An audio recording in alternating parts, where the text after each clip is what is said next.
Qu'est-ce que ça fait? Wah, kenapa tuh Nona? Aduh, aku sudah tadi main. Saya sampai kena kuda tuh. Apa kata Robi satunya? Ini cuma kuda. Makanya orang sekarang juga siapa? Citra dirinya sudah buruk, harga dirinya pun menjadi yang kemudian dipindahkanlah sekolah. A noun is a naming word, a pronoun is used instead of a noun, an adjective describes a noun, a verb describes the action of a noun, an adverb describes the action of a verb. A conjunction joins two sentences together, a preposition is used to describe the relationship between a noun and a pronoun, and an interjection is a word thrown in to express meaning. Have you got it, Mr. Kishore? Nanda Kishore, honestly.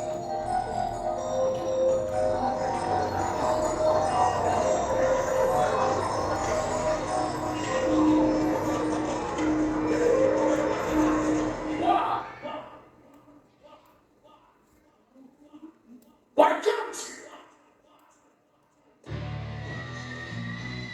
Hey. Why can't you?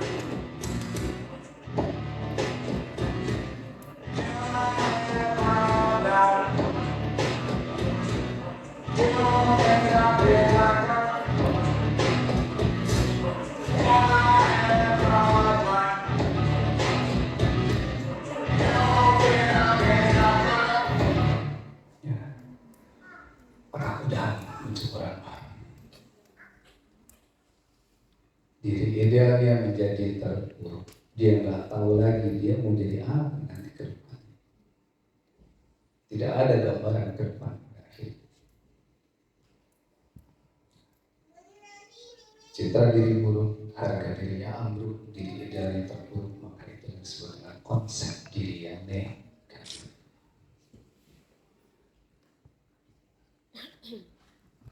Dalam keadaan seperti itu, siapapun kita, baik diri kita, orang tua, ataupun anak kita, itu sangat membutuhkan bantuan.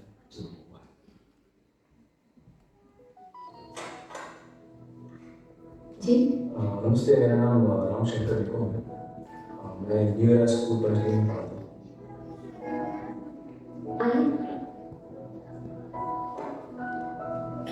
उसकी चर्चा है जी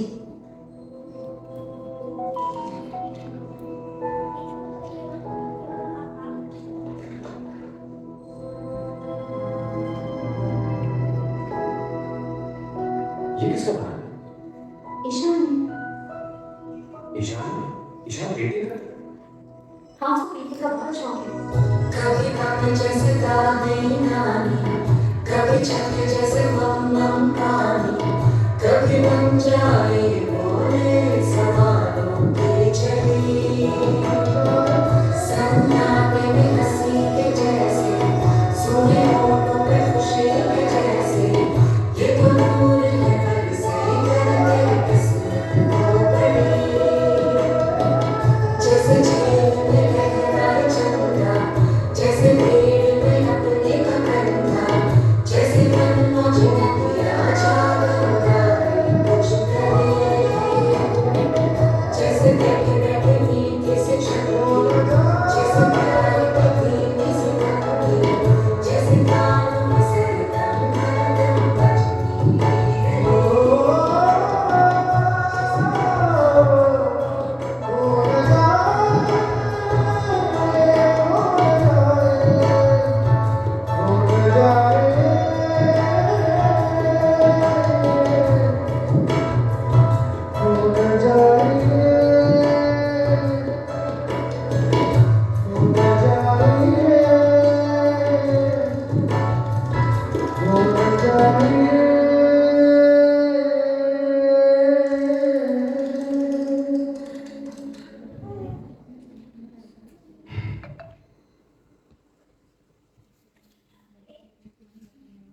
Maka kemudian jangan pernah bandingkan anak kita dengan anak orang lain, dengan anak tetangga, dengan saudaranya, karena semua mereka punya potensi. bisa berpesan, jangan pernah bandingkan anak-anak kita dengan anak-anak orang lain.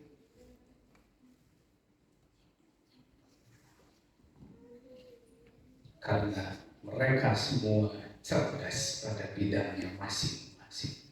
Mereka punya potensinya masing-masing. Kadang-kadang untuk kita yang kemudian memaksa anak-anak kita untuk sama dengan orang lainnya, pada akhirnya itu akan membebani mereka.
Ya, maka kemudian ibu-ibu semua,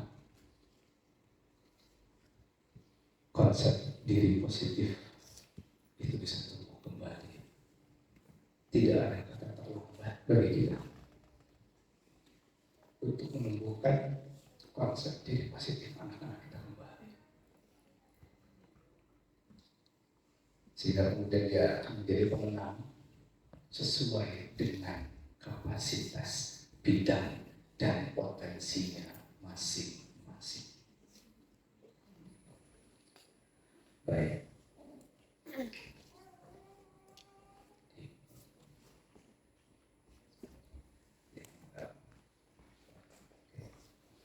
Ya.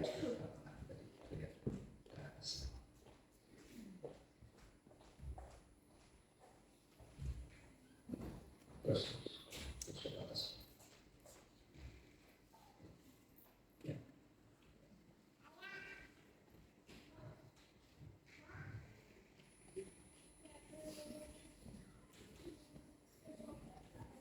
Lihat kembali bola mata, bola hati kita yang begitu bening, yang betul-betul berharap cinta dari kita semua.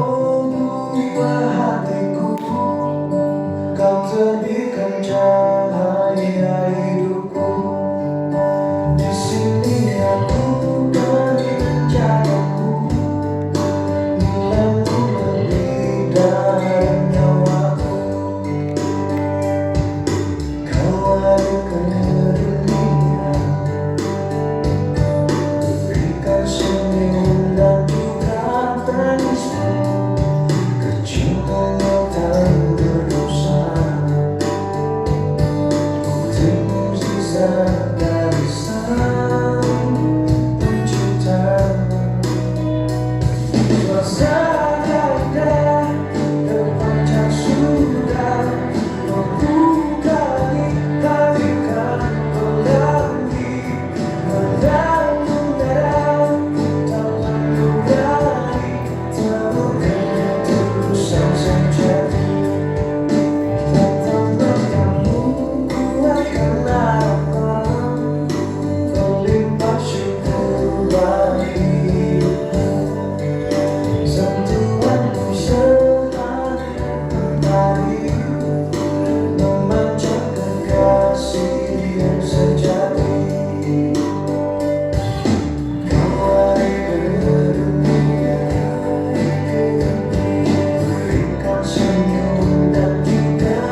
menyayangi anak-anak orang lain, melindungi anak orang lain, mengayomi anak-anak orang lain.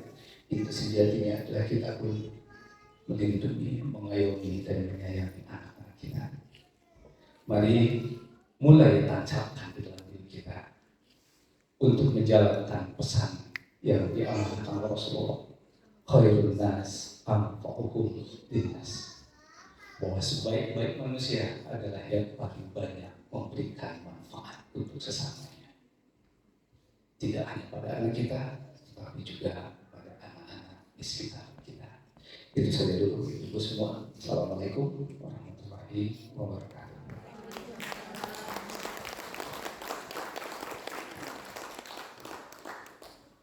Terima kasih kepada Bapak Sugandi yang telah memberikan materinya dan membuat kita terseduh-seduh ya Mama. Oke, saya buka sesi pertanyaan untuk dua orang penanya. Boleh dari belakang dulu, dari Mama Dava. Silakan Bunda Delis.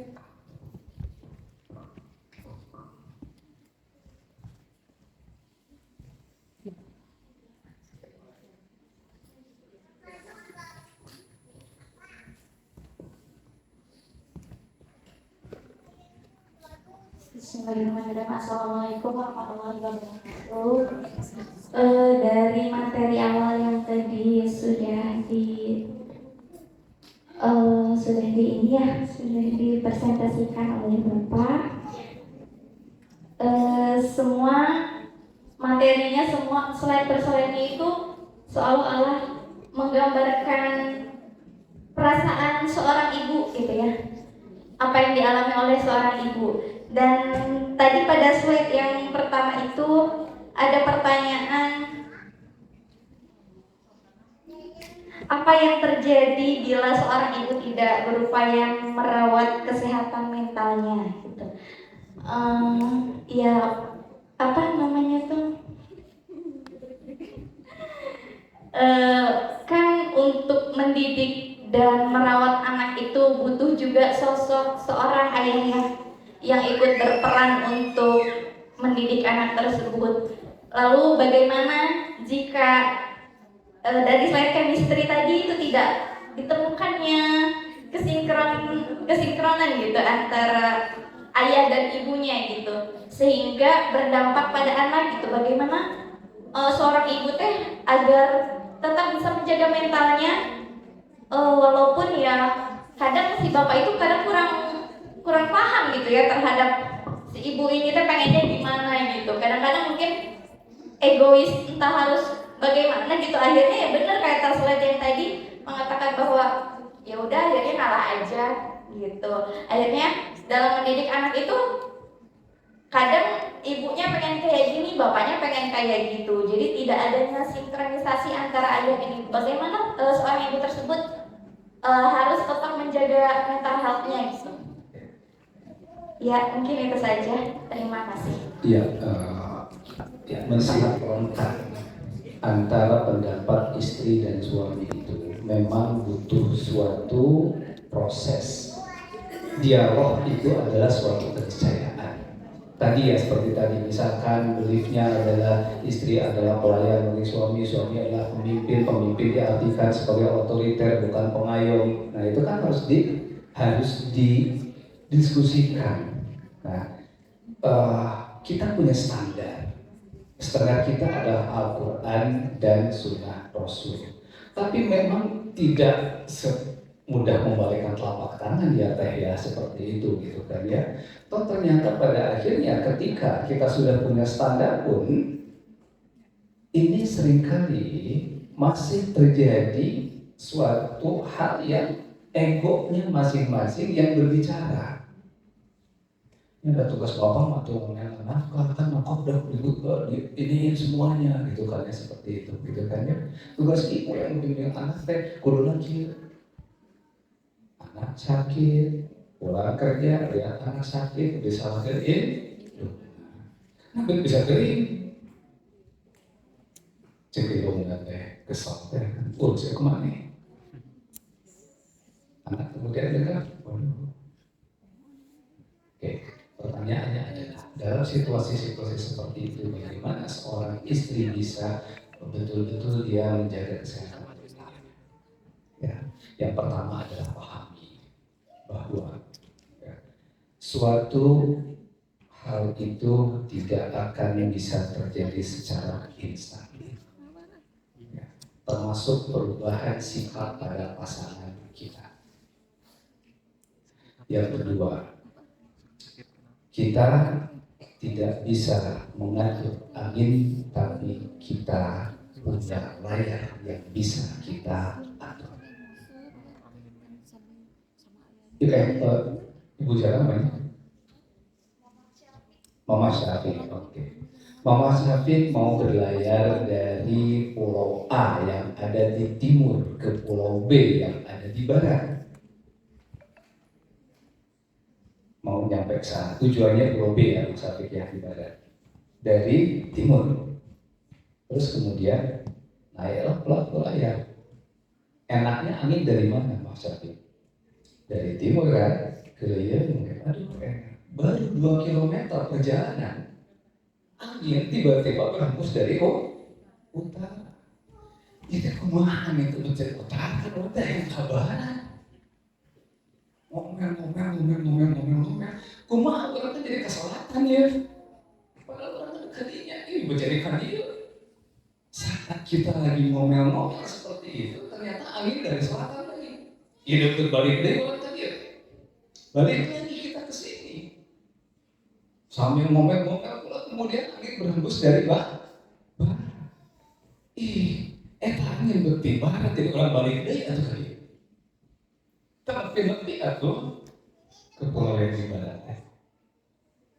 Nah, dari ilustrasi itu kita bisa paham. Tapi yang kita tadi butuh suatu proses. Daripada kita ngomelin angin yang tidak bisa kita ubah arahnya, lebih baik kita atur layar. 2 kilometer dari timur, angin dari utara, kita atur layar sangayaikeun sakit. Sehingga perahu tetap akan maju walaupun dia tidak langsung ke barat, dia akan diagonal dulu ke selatan. Kemudian setelah itu angin dari selatan, giniin lagi layarnya, sehingga dia akan balik ke tengah, diagonal lagi. Tetap ada suatu percepatan di situ. Pada saat di sini angin tiba-tiba dari barat, kunjukkan layar kita agar perahu kita tidak balik lagi ke timur.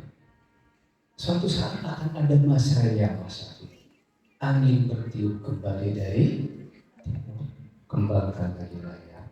Begitulah kehidupan. Ya. Tapi kemudian ketika kita sudah paham tentang hal itu, harus diiringi dengan apa tadi? Yang saya contohkan pendulum tadi.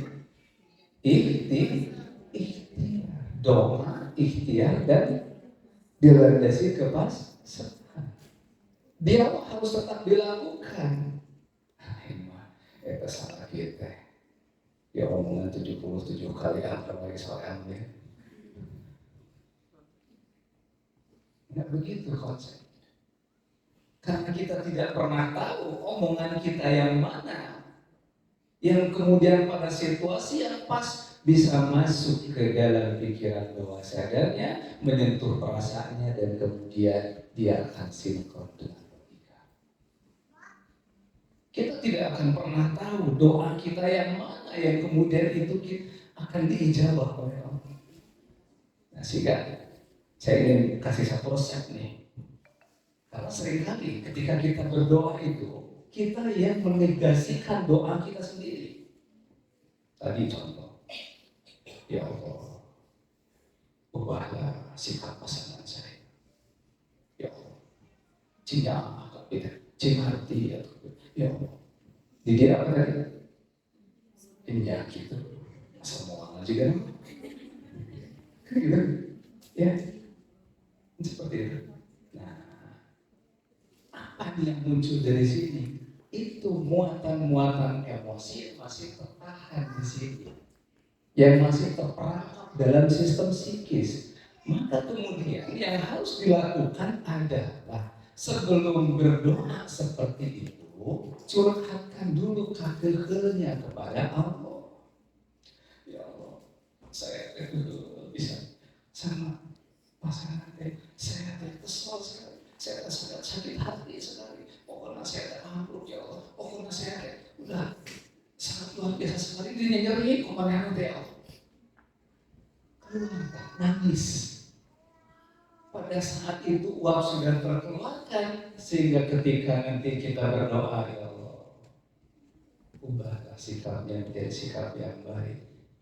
Uap sudah keluar, tidak akan ada lagi yang berkata di sini, ya gitu, pas aja waktunya.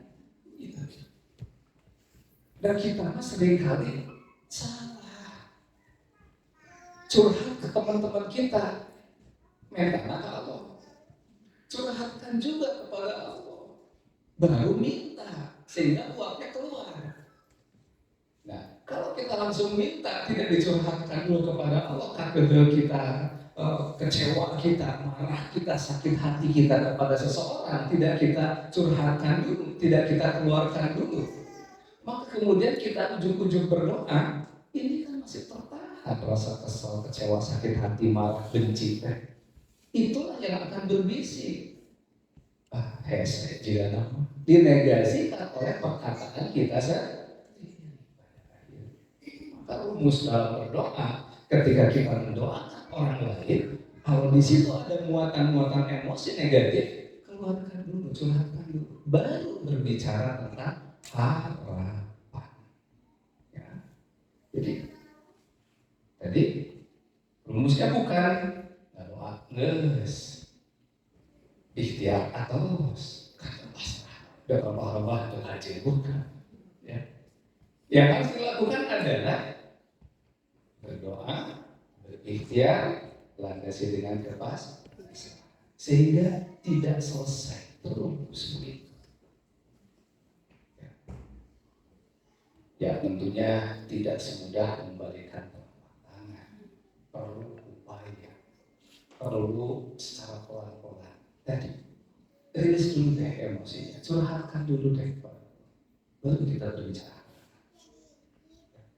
Itu mungkin kayak tentunya jawaban singkat ini sangat tidak memuaskan. Dan kemudian itulah yang kemudian harus kemudian kita cari lagi, cari lagi gimana cara. Itu mungkin ya.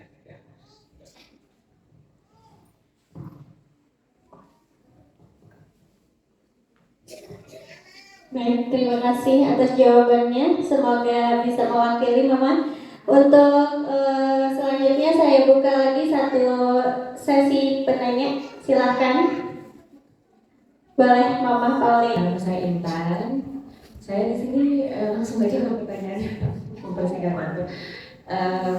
Saya mau bertanya tentang intergenerational trauma, yang mana trauma yang diturunkan secara turun-temurun, ya betul.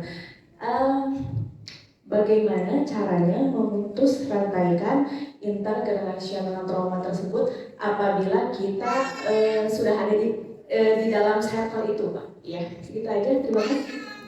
Pertanyaan yang sangat singkat tapi sangat luar biasa sekali ya, mewakili satu kondisi yang itu seringkali terjadi di mana-mana. Ya. Yang barusan ditanyakan oleh Ibu Intan itu, kalau dalam bahasa Bu Haja Petma 4 gitu kan ya, itu bahasa Uhun gitu kan ya, bahasa Uhun ya. Itu disebut dengan adat kakurungku tiga. Terus saja seperti itu. Saya tebak ada satu pasien saya tega mau Pak main tangan sama anak saya, tetapi itu nggak bisa saya hindari.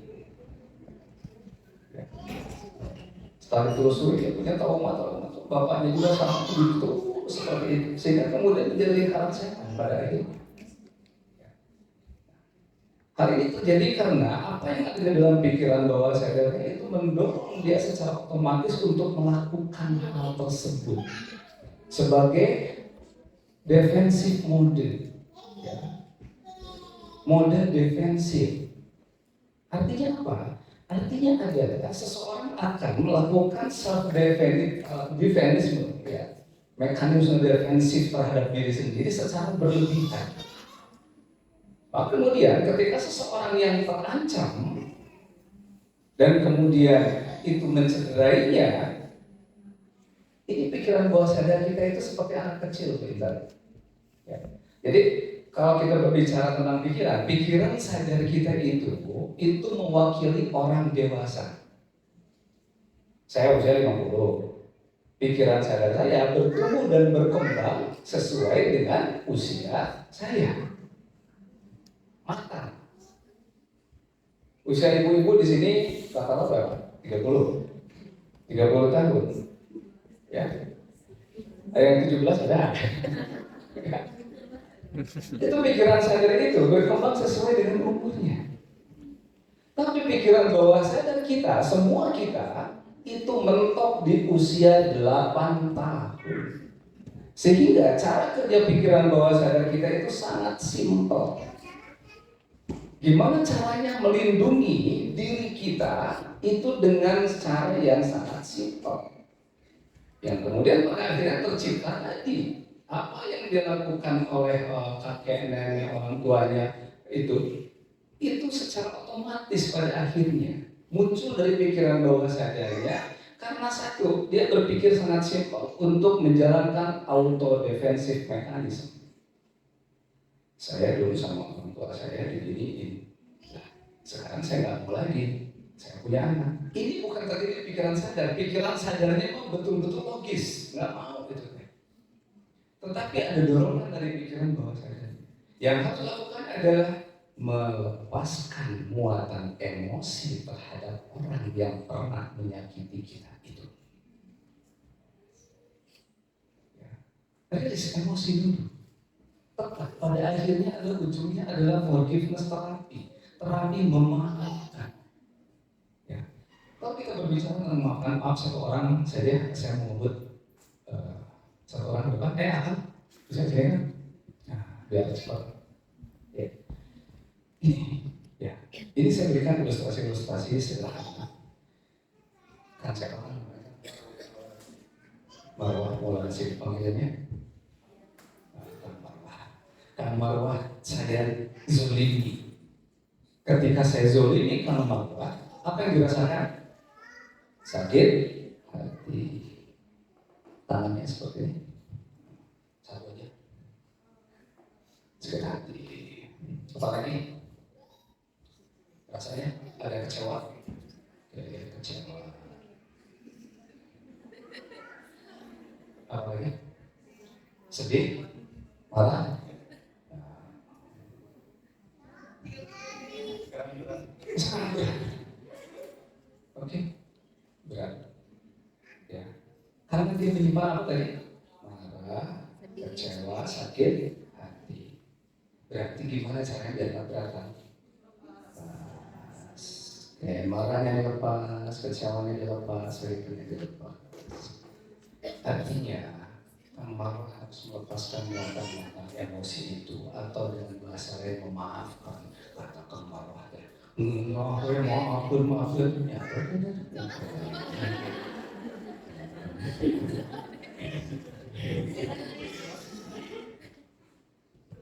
bagaimana kalau muatan emosi ini disimpan selama 10 tahun? Psikosomatis namanya. Migrain, vertigo, asam lambung naik, dada berdebar, darah tinggi, kita dicek ke rumah sakit, lab dan sebagainya. Kata dokter, ibu nggak apa-apa, normal, cuma asam lambungnya aja yang naik sedikit. Itu kemana dokter bicara, makanya saya disebut juga kira disebut apa-apa. Dan dokter mau benar, dia kan menganalisis secara medis. Datang ke IGD, pasien-pasien satu gitu. Datang ke IGD, diperiksa sama dokternya, disuruh pulang. Kan saya sakit, saya ini begini, ini nyeri, saya mau dapat dokter. dari kumaha bu, dari ibu mah sehat kumaha ini supaya dia.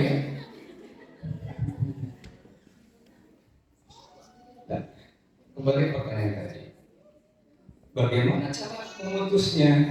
Langkah pertama adalah dengan yuk lihat, telusuri akar masalahnya di mana saja, titik-titik api.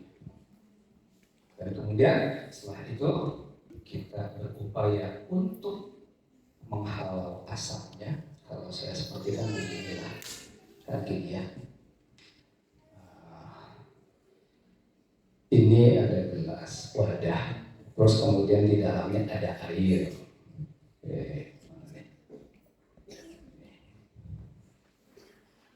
Di dalamnya ini ada air nih, ya. Nah, ada masalah itu adalah kayu bakarnya. Di kayu bakar itu ada apinya, titik-titik apinya di masing-masing kayu bakar. Tadi titik apinya itu adalah marah, kecewa, sakit hati, kesal, sedih yang sangat, merasa salah dan dipersalahkan, merasa dipermalukan. Itu titik-titik apinya. Yang terjadi pada air ini apa?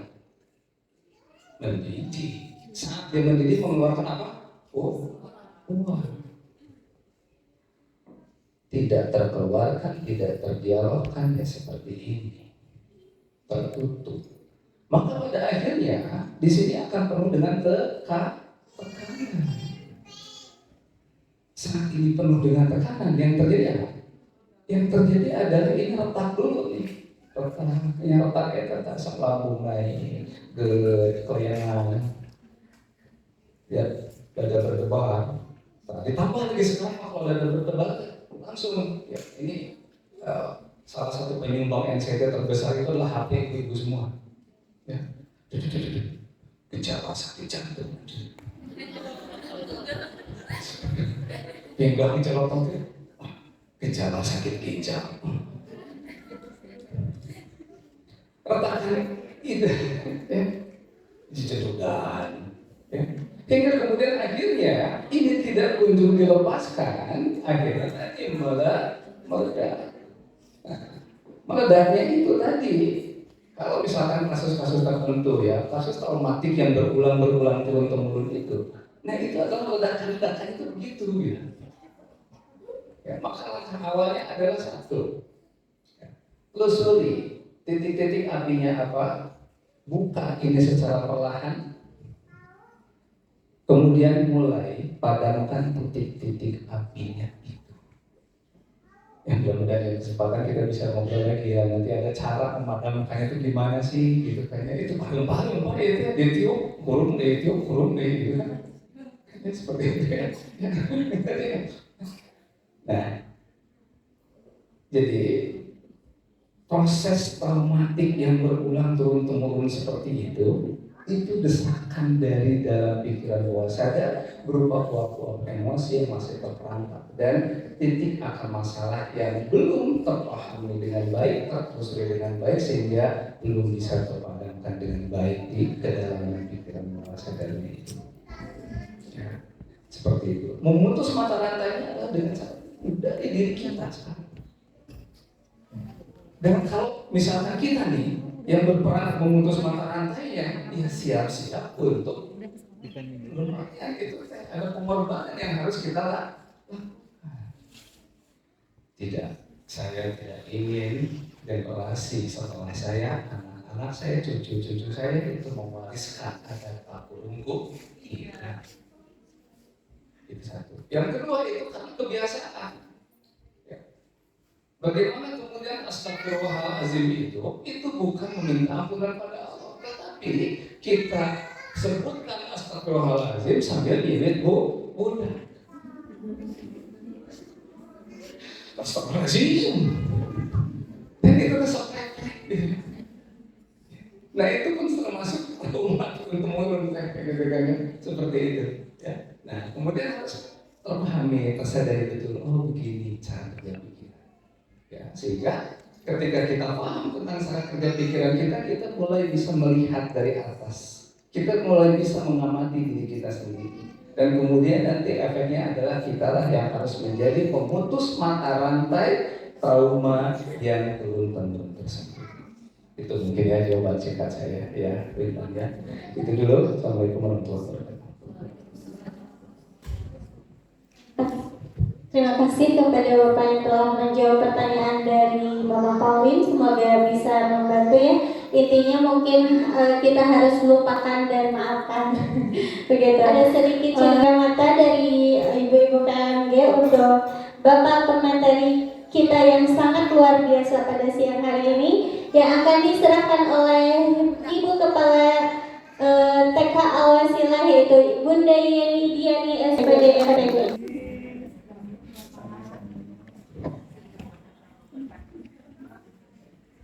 Baik, terima kasih kepada Bunda Yeni Diani yang telah menyerahkan cenderamata untuk pemateri kita. Sebelum ditutup, izinkan saya berpantun lagi untuk pemateri yang luar biasa pada siang hari ini. Pisau diasah pagi-pagi, bawa ke kebun untuk membabat. Terima kasih atas materi kali ini yang begitu sangat bermanfaat. Baiklah, acara demi acara Mama dan ayah bunda, ayah-ayahan, Mama sekalian telah selesai dilaksanakan. Terima kasih kepada semua mama-mama yang telah berpartisipasi pada kegiatan hari ini. Semoga kita semua dapat menerapkan nilai-nilai positif yang telah kita bahas untuk mendidik anak-anak dengan baik. Ditutup dengan pantun lagi. Siang hari makan gaji, makan bareng sama ibu terkasih. Cukup sekian acara hari ini. Saya ucapkan banyak terima kasih. Wassalamualaikum warahmatullahi wabarakatuh.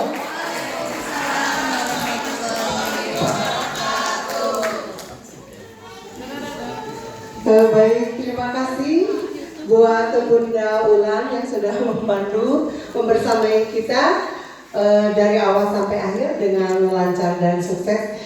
Juga kami mengucapkan terima kasih kepada mama-mama semua yang sudah mendukung. Terima kasih juga untuk atensi dan dedikasinya untuk dapat hadir dan menyempatkan waktu bagi mama-mama yang masih udah kerja ya. Mama kayak Mama Abu ya, terima kasih buat semuanya. Tak lupa kami mengucapkan banyak-banyak terima kasih. Mudah-mudahan ilmu-ilmu yang sudah kami sampaikan dan juga dari pemateri dapat diserap dan diaplikasikan kepada anak didik kita, dan mudah-mudahan mama-mama juga menyampaikannya dengan istiqomah ya Mama ya, yang sabar yang sabar. Dan saya juga sebagai ibu sekaligus pendidik juga sama merasakan seperti mama-mama yang dirasakan. Baik, ya subhanallah, tadi ada ya ini kata Bapak Kiai Haji kita, alhamdulillah kita dapat ilmunya, yaitu coba semuanya baca yuk. Subhanallah, Masya Allah, Tabarakallah. Yuk bismillah, kita keluar dari sini, kita ucapkan dan kita aplikasikan langsung ke anak buah kita tercinta. Mudah-mudahan istiqomah, berkah dan selamat. Dan juga kami mengucapkan terima kasih kepada yang terhormat Bapak yang sudah membersamai kami di sini. Mudah-mudahan ilmu-ilmu yang telah di-share-nya bermanfaat. Dengan demikian, maka dengan ini kita tutup dengan mengucapkan Alhamdulillahirrahmanirrahim. Wabillahi taufiq wal hidayah. Wassalamualaikum warahmatullahi wabarakatuh.